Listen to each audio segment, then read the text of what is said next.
You're watching Access Minnesota. Here's Jim Dubois. Mathew Meyer is an attorney who volunteers for the employer support of the Guard and Reserve.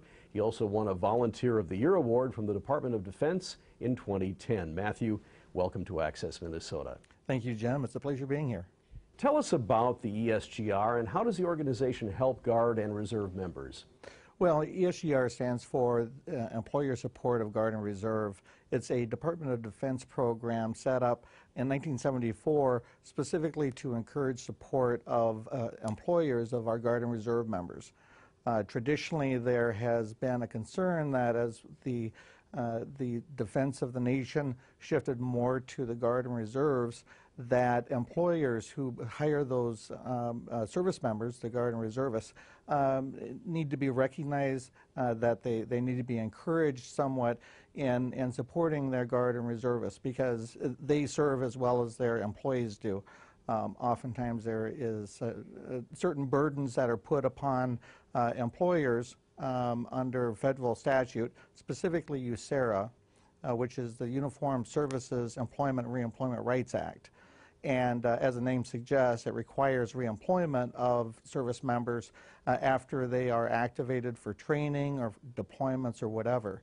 And there are some detailed requirements under the Act, and it does put a lot of burden on employers. So the Department of Defense, well, actually Congress established the ESGR under the Department of Defense in order to recognize those employers who really go above and beyond in supporting their Guard and Reserve employees. We also educate employers and service members as to what their rights and obligations are under the statute.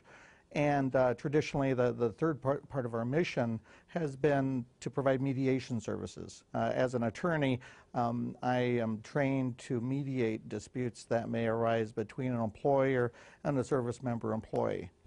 When did you get involved with the ESGR and what drew you to the organization?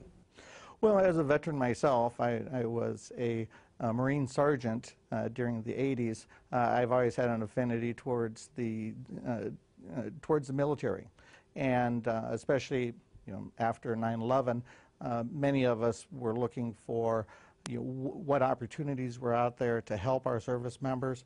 I was a little too old to re-enlist, and as an attorney I thought that I could use my skills better by providing mediation services through the ombudsman function of the ESGR, and also just to assist reserve component service members and actually veterans as well in dealing with civilian employers, civilian employment, and unemployment issues as our mission has evolved.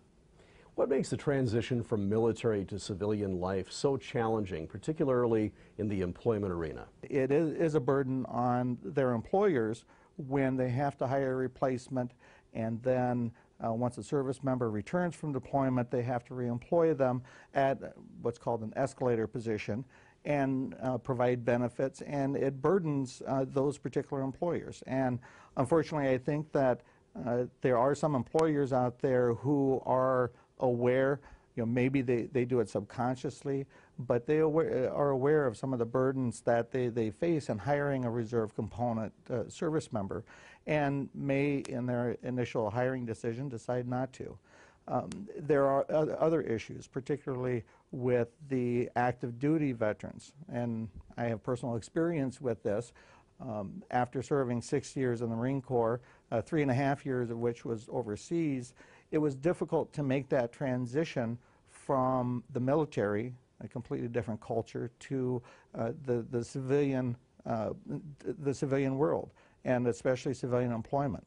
Nationwide, the unemployment rate for returning veterans is much higher than that of the general population. Do you see the same trend in Minnesota, and what can we do to address that issue? Yes, it is certainly here. As a matter of fact, the last survey, I believe it was last year, specifically looking at the disparity between the civilian unemployment rate and the veteran unemployment rate, was the third highest among all of the states, with, I believe, only Indiana and Michigan being higher. Ultimately, what we want to do is to, one, educate employers as to what value these veterans and these service members can bring to their workplaces. I think that there is a certain misunderstanding as to what these veterans can bring to the workplace, and there's an educational component. But there's also the employee side, the veteran side, where we need to connect them up with the employers who are willing to give them a chance. The Beyond the Yellow Ribbon program is instrumental in encouraging community support, identifying those employers who are veteran friendly, who do value what veterans can bring to the workplace. And then at the national level with the ESGR program and the Employment Initiative program through the h2h.jobs website. So there are a lot of resources to try to close the gap, but there is certainly a huge gap between the civilian and the veteran unemployment rate.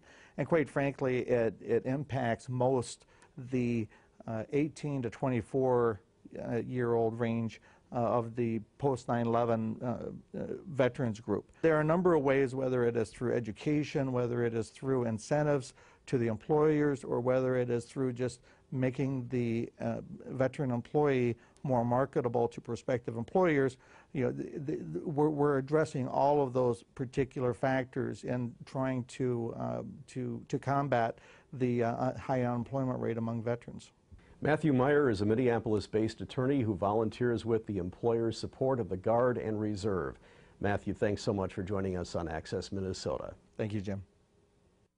That's all for this month's edition of Access Minnesota. Please join us again next month. Thanks for watching. Access Minnesota. Issues that matter to you. Join us again next week as we bring you the newsmakers and stories that shape our everyday lives. Access Minnesota is produced by the Minnesota Broadcasters Association in cooperation with the University of Minnesota's College of Liberal Arts.